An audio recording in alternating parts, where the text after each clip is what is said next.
Before I start this video, I just would like to say that personally, my relationship with Pixar was very strong. Now, I believe that Pixar was one of the best family companies of all time. Heck, back in the day, I tried getting my family involved and invested in Pixar, even though Toy Story, you would think, is a kid's movie. But I don't think that's the case. Pixar could be enjoyed by everybody. It was enjoyed by adults, children, middle-aged people, anybody. You could sit down and have a fun time, maybe for an hour or even 2 hours. Pixar was awesome. It took you on an imaginary ride, and nearly every film was flawless. You had journeys, you had grounded characters, and yeah, sometimes it strayed into craziness where we had weird universes, stuff like that, but it was rare. Usually we had stuff set in Paris or in a house, like Toy Story. Eventually we got crazy movies like Inside Out, where it's set inside the mind of a girl, or Soul, where it's set inside a dream world, a soul world. And Inside Out did it perfectly, but eventually I felt like it started getting repetitive. You had all these dream worlds, all these strange universes that you explore in these movies. They did it in Coco. They've done it in a lot of movies where these movies have these strange, wacky universes that are beautiful, but just they get a little bit repetitive after a while. And it looks like Pixar, they're not ending this trend anytime soon, because the next film that they're creating will have to do with elements. So it's, once again, I mean, it's a cool idea if we didn't have Inside Out, right? If we didn't have Coco, or if we didn't have Soul, all these films. But ladies and gentlemen, not only has Pixar been getting repetitive, but Pixar, in my personal opinion, it's not as strong in the writing department, and the films are not as strong as they once were. Now, personally, I believe the strong, flawless Pixar, personally, I think it ended after 2010. Toy Story 3, in my honest personal opinion, was the last Pixar movie that I can honestly say is 100% flawless, awesome entertainment.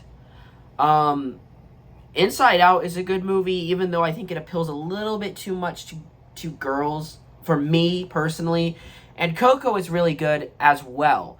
But those are really two films out of all of these new movies that are, like, in my opinion, flawless. Now, let me say something right now. I have not seen the recent Pixar movies. The last Pixar movie I saw was Onward, which I personally enjoyed, but I have not seen Luca, I have not seen Turning Red, and I will not see Lightyear. I am done with Pixar. Another reason why Pixar, in my opinion, is really going downhill is the woke ideology. We saw it in Turning Red, where it has to do a lot with women and periods. And the general audience doesn't like films like this. You know, it turns me off. It turns a lot of people off. Then we have Lightyear, where they have a same-sex kiss in a family children's movie, where children don't need to see this, you know? Not only that, but I don't think a film that Andy would see back in the 90s, I don't think it would have two lesbians kissing. I don't think it would look like this film that, you know, Lightyear that we get. I expected Lightyear to be like, the 90s cartoon that was on Disney Channel. The Sark Man. That was an awesome cartoon. So not only is everything repetitive, not only is everything not as good, you know, it's not as well written, but I think it's just getting woke. I think people are getting tired of it. I mean, Luca, in my personal opinion, was a very dull movie. Turning Red is a very dull movie. And I thought to myself, am I just getting old and cranky? Well, no, because I go back to the other Pixar movies from the past, like The Incredibles, Toy Story, Ratatouille, and I find myself having a fantastic time. Why is Pixar sucking? Well, I think it's because Disney bought them out. Now, if you guys are unaware, Pixar was standalone before 2010. Yes, they partnered with Disney, and I still technically classified them as Disney, but they were not fully owned by Disney, which means they had full reign of their property as long as it wasn't R-rated. But Pixar could pretty much do whatever they wanted, and probably today we would be seeing a PG-13 Pixar movie if Disney never bought Pixar. But as far as I'm aware, Pixar was bought by Disney in 2010. So Disney started taking the reins, telling them what they could do and what they couldn't do. Basically, Pixar became less adult-oriented and it became more family-oriented.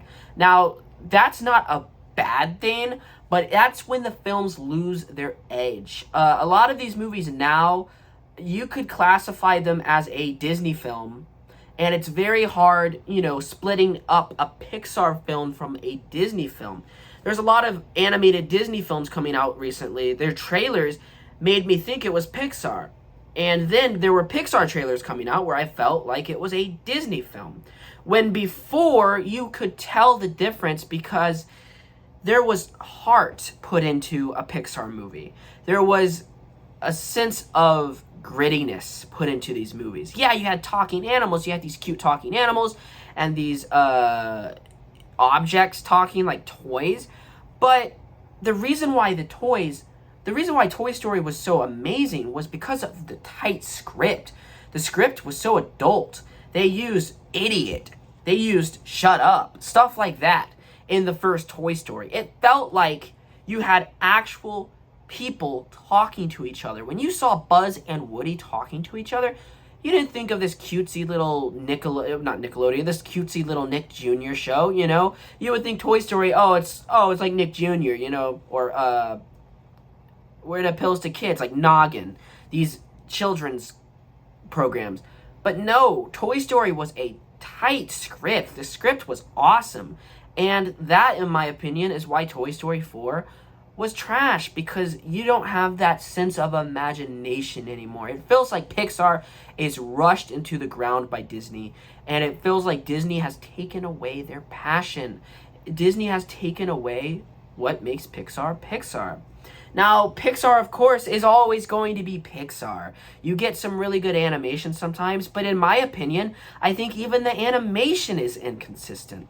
I think Lightyear looks fantastic, even though it's a garbage movie. It looks great. I mean, it looks like something that could be in an R-rated movie or a sci-fi movie like Interstellar. It looks gorgeous. However, if you look at Turning Red, it just looks pretty generic. Or Luca. These two movies just feel like a step back, like they could have came out, let's say, 2012. It's honestly weird because The Good Dinosaur, a film that came out years ago in like 2015, looks groundbreaking compared to Luca and Turning Red, which is very strange. Now, I understand Turning Red was going for a different kind of animated style, but still, it didn't look dazzling. Because back when I saw The Good Dinosaur, it's not a very good movie, but back when I saw that film, I was like, is this what every Pixar movie is going to look like? Is this what Pixar will be from now on? Because I was honestly excited. And then we got inconsistent films. Sometimes they look stunning. Sometimes they look just fine, Just fine family entertainment for your kiddos. But then you had Lightyear, which looks outstandingly gorgeous. Even though the script is awful, even though it's a woke garbage movie, I must admit, it looks beautiful for an animated film. I think it's probably the best looking animated film anybody has ever designed, because usually you see animated films full of these cutesy little characters, for your kids and stuff, or where you just want to go and have a good time. But Lightyear took that. It looks so gritty and it looks so raw. They could have done so much with that setting, so much with this animation, and unfortunately, Lightyear sucks. One more thing before we go. Another thing that ruined Pixar, all these stupid sequels and spin-offs, and we're getting Lightyear. I think we got Lightyear too soon after Toy Story 4. I think that is one of the reasons why Lightyear was an epic failure, in my personal opinion. So many sequels, Incredibles 2, Monsters Incorporated 2, Toy Story 4, Finding Nemo 2, all these sequels, Cars 3. It was repetitive, and I think that's what ruined Disney personally, in my personal opinion, Pixar, in my personal opinion. And now it's getting worse, because now Pixar, We've had all these other problems, but now they're pushing a woke agenda in the movie. So now not only do you have repetitive films, mediocre CGI, well, not mediocre, but inconsistent computer-generated CGI, not as well scripts. The scripts are not as good. And then now you have woke stuff. So that's not good, ladies and gentlemen. That is not good at all for Pixar. And I personally believe Pixar might be dead. Now, if you ask me, Alex, will you watch another Pixar film? No. I will not watch another Pixar film or another Disney film that is coming out, because Disney doesn't appeal to me. Disney doesn't like white people. They don't want white people. They want diverse black people, lesbians, you name it. White people, they're out of their checklist. So why should I watch their films if they don't want me? So I'm not watching another Pixar film.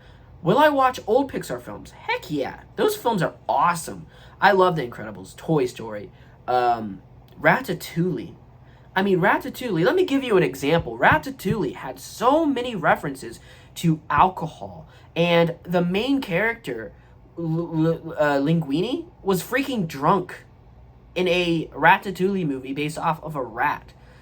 The film was full of adult humor and adult references, and it felt like anybody could watch it. My grandmother, she grew up in Luxembourg, so Paris is not that far away. She loves Ratatouille. So if Ratatouille appeals to my grandmother, who is over 70 years old, it's doing something right. And when these new Pixar films make her go, you know it's doing something wrong. Ladies and gentlemen, this should be a wake-up call for Pixar. Unfortunately, it's not. And that is why I believe personally Pixar is dying. I hope you guys enjoyed this video, and goodbye. Bye, everyone!